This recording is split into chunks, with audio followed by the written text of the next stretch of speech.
Assalamualaikum warahmatullahi wabarakatuh. Saya Lukul Maknun izin mempresentasikan mengenai buku yang sudah saya baca yang berjudul Psikoterapi Pendekatan Sofistik, yaitu proses dengan bertujuan memperbaiki keadaan yang tidak menyenangkan atau kurang menyenangkan dengan pendekatan yang menyucikan jiwa, menjernihkan akhlak, membangun zahir dan batin untuk kebahagiaan abadi dengan bimbingan Al-Quran dan As-Sunnah Nabi Muhammad SAW,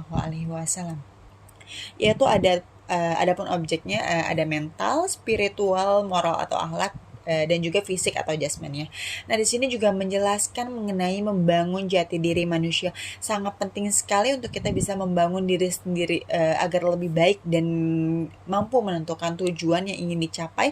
Karena kalau kita nggak bisa membangun jati diri, maka tuh akan timbul simpul permasalahan manusia yang membuat manusia tersebut bermasalah, yaitu permasalahan itu ada tidak paham, karena banyak manusia, banyak umat Islam yang tidak paham akan agamanya. Salah satunya kewajiban agama Islam kan sholat ya.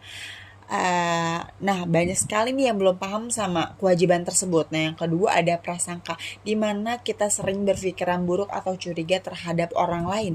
Yang ketiga itu ada merasa cukup, dalam artian manusia tuh selalu menganggap dirinya yang apa namanya yang menghasilkan semuanya karena kerja kerasnya gitu. Padahal kan Allah yang memberikan semuanya seperti itu. Yang keempat itu ada kesombongan, dalam artian diri sendiri tidak akan sadar kekurangan dan selalu merasa tinggi dari orang lain. Yang kelima ada berbantah-bantahan, dalam artian tidak ada yang mau mengalah jika berargumen.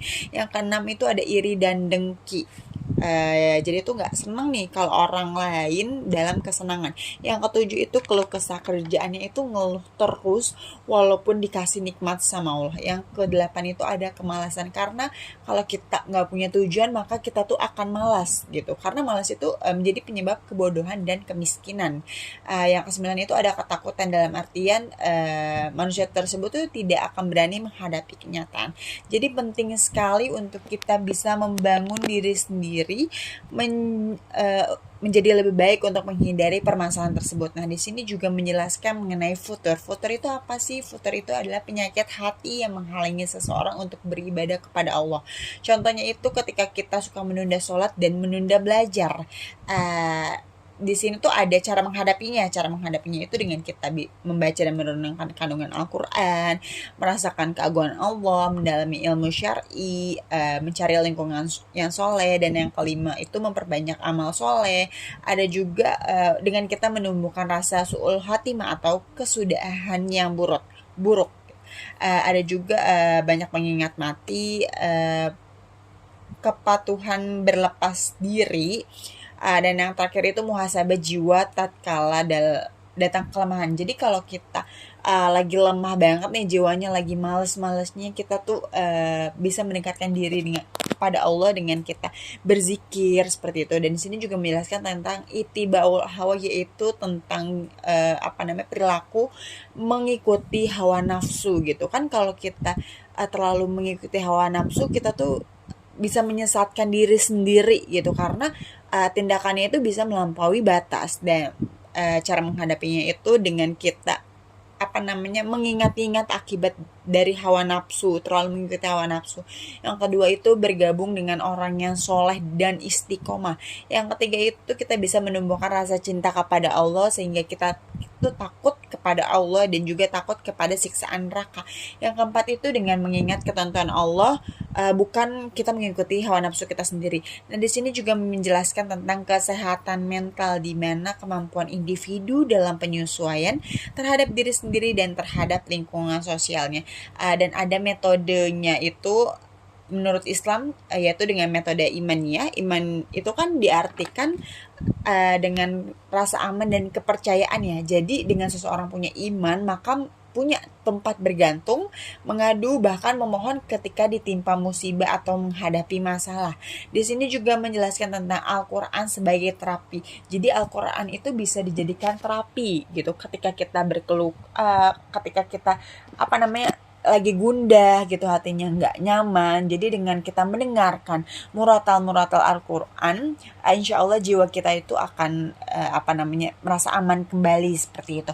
Nah, di sini juga menjelaskan tentang sholat malam sebagai terapi. Jadi seperti sholat tahajud, witir, dan tarawih itu bisa dijadikan terapi gitu. Ada hikmahnya sendiri kalau kita melaksanakan itu, yaitu bisa mengatasi kanker, tumor, bahkan infeksi.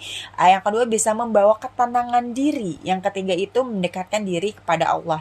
Di sini juga menjelaskan tentang bergaul dengan orang soleh itu bisa disebut sebagai terapi. Orang itu bisa dikatakan soleh ketika mempunyai kriteria. Yang pertama, mampu mendirikan hak-hak Allah, yaitu berkaitan dengan hubungan vertikal seperti mendirikan sholat, zakat, puasa, bahkan haji. Yang kedua itu mampu mendirikan hak-hak manusia berhubungan dengan hubungan horizontal, yaitu contohnya membina hubungan sesama manusia dengan baik, menghormati sesama, saling tolong-menolong, dan lain sebagainya. Jadi dengan kita bergaul dengan orang soleh itu kita akan bersikap, kita akan bergaul dengan positif dan terhindar dari pergaulan negatif. Maka dari itu bisa dikatakan memilih dalam pertemanan itu sangat penting dan harus agar diri kita itu terhindar dari pergaulan yang negatif. Sekian presentasi mengenai buku yang sudah saya baca. Kurang lebihnya mohon maaf. Wassalamualaikum warahmatullahi wabarakatuh.